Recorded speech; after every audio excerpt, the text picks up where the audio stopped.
Hi YouTube! Look at me making a video, just like I said I would. Surprising. uh, so as a lot of you know from Facebook or from my last video or from stalking me, my birthday was last week on the 23rd, Thursday the 23rd. I got a couple really generous gifts on PayPal, so thank you to the two people. One person was named Brendon and one person was named Sven, I think. Sorry if I got that wrong. I hope I didn't. That would be really rude if I did. So a huge thank you to you two because of those two presents and the one big present from my grandmother of a Visa gift card. I can actually get a new camera now, which is great because I'm not going to be recording on this really crappy webcam that shakes all the time when I move. Yay! New camera! I'm so excited. I think I'm probably going to get another not super fancy camera, but one that will go with me to conventions and stuff. I'm looking into a few. If you have a suggestion, leave it below. My budget is like $250, $300 though, so don't go overboard. Also, really quickly, I want to say thank you to BrandAboutTown/Nintendo for sending me this cute t-shirt for my 21st birthday. See? It's telling me to grow up. Never. The purpose of this video, not to thank people for my birthday presents, although I am very grateful, but to tell you guys about, for those of you who haven't seen already, Nintendo just yesterday announced Pokemon Black and White 2. Now, this is a big deal, not necessarily because of the game itself, but because it shows a really big change in the formula that they've been using for more than 10 years. Every handheld Pokemon game that hasn't been like a spin-off or a something like of its own kind, like the Pokemon Dash or something, has followed the same formula.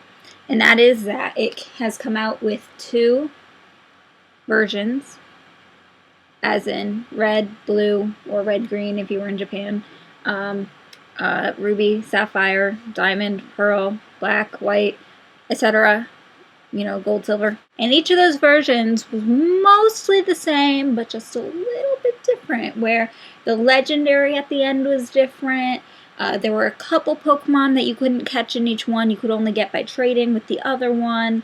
Little things like that. And then, somewhere between like 6 months or a year and a half later, came a third game in the same series. So like in the gold and silver one came Pokemon Crystal, and that had all of the Pokemon. There were none missing, and you could get every Pokemon in it, and there was another special legendary, and la la la. And the same was with Ruby. Sapphire came Emerald, and with Diamond and Pearl came Platinum. Yeah, I have a bad memory, I'm sorry.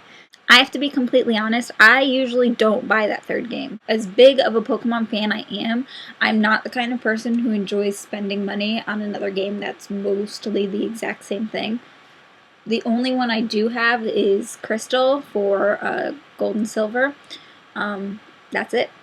I usually only buy one of the versions too. I only bought Pokemon White. I only got Pokemon Diamond. I originally only got Gold. I usually only buy one of the three that come out. I'm a cheapskate. Apparently though, Nintendo's changing stuff this time around. Instead of announcing yesterday the very highly expected Pokemon Gray from Pokemon Black and White, they announced something really different, and that's Pokemon Black and White 2. And that's not one game. It's not a culmination of the two games. It's Pokemon Black 2 and Pokemon White 2. And honestly, we know very little about it at this point, other than it's gotta be different than the usual Pokemon Gray formula, because why would they be releasing two versions of it? My guess, and I guess the guess of a lot of people right now, is that it's going to be a sequel to Pokemon Black and White, and probably some sort of importing system later in the game. I really don't know, but I'm personally looking forward to it. I'm glad that Nintendo's finally breaking that little black plus white equals gray thing, because I never buy those games because I don't have money to waste on another game that's the exact same thing, personally. And I'm also glad that Nintendo's not jumping to another generation of Pokemon quite yet, because I'm not ready for that. 5 is enough for my little heart right now. I can't handle another one yet. One thing that Nintendo did say, this is a quote from them, that it's 2 incredible new adventures. So I definitely don't think it's going to be the same game, like redone or anything like that. They also released a picture of Reshiram and Zekrom that look like they're in a new form or something like that. I'll show a picture right here.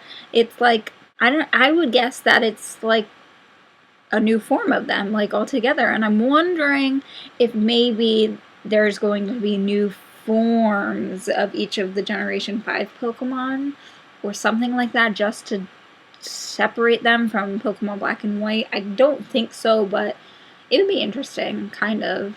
One thing though, one little detail I didn't say earlier. Pokemon Black and White 2 is coming out for the DS, not the 3DS.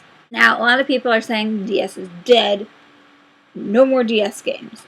Only 3DS games. To an extent, I do kind of agree with that. I would much rather see games emerging on the 3DS than more coming out for the DS. However, let's take a little teensy second to look back to the PS2 when the PS3 came out. Tons of games were still being released for the PS2 when the PS3 came out, because the PS3 wasn't selling all that well, and the PS2, the best sold console in history as of that point. So developers were looking at it and going, well, I could make a game for the PS3 and some people buy it, but I could also make it for the PS2 and lots of people will buy it. And that's probably the concept here from the Pokemon team for the DS, along with the fact that this is possibly not a completely new, dedicated new Pokemon game. So they are like holding out on a 3DS one later on, or maybe it's going to be a 3D Pokemon game like Pokemon Snap that's going to help propel launch buyers for system. I don't think you guys are going to understand what I'm saying here, but I'm sorry. I'm tired. I'm really tired. Anyway, that game is coming out in the summer for those of you who live in Japan, which is probably like 0.01% of you. For the rest of us who live in Europe and America and South America, no news on launch date yet, but it has been confirmed that it's going to be localized to the United States at least. No clue when, but at some point. So, yay! I'm looking forward to it. I don't want to make too many judgments until I see more about the game, but I'm honestly glad that they're mixing up the formula a little bit. Let me know down below what you guys think. Are you glad that it's coming out for DS and not 3DS, or what? That's all. Okay. Love you. Tiku tiku tiku.